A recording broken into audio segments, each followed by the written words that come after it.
প্রিয় মৎস্য শিকারী বন্ধুরা, দেখতে পেলেন আমাদের অভিজ্ঞ শিকারী বাপাইদা হাতে সুতো নিয়ে একটি কাতলা মাছ খেলাচ্ছেন।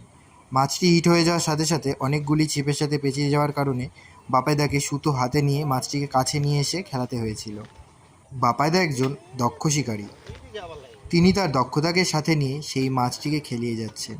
এটি ছিল দক্ষিণ দিনাজপুর জেলার গঙ্গারামপুর থানার অন্তর্গত দুর্গাপুর বিজয়দার পুকুর। এখানে ৩,৫০০ টাকার পাস মূল্যে পঞ্চম রাউন্ডের মৎস্য শিকার প্রতিযোগিতা চলছিল। আসুন দেখা যাক আমাদের অভিজ্ঞ শিকারী বাপাইদা কিভাবে হাত দিয়ে সুতো টানতে টানতে মাছটিকে নিজের আয়ত্তে নিয়ে এসে ক্যাচিং করেন। এটাই দেখার বিষয়। আপনারা সম্পূর্ণ ভিডিওটা দেখতে থাকুন। অসংখ্য ধন্যবাদ সবাইকে।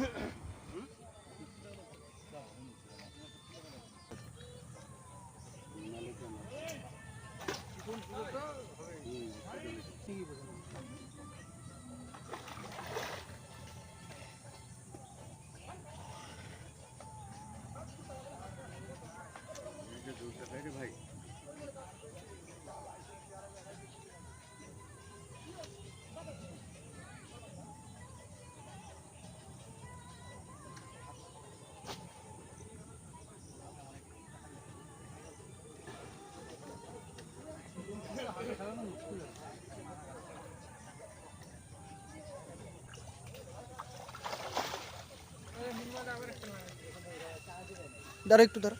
বিআই বাড়ি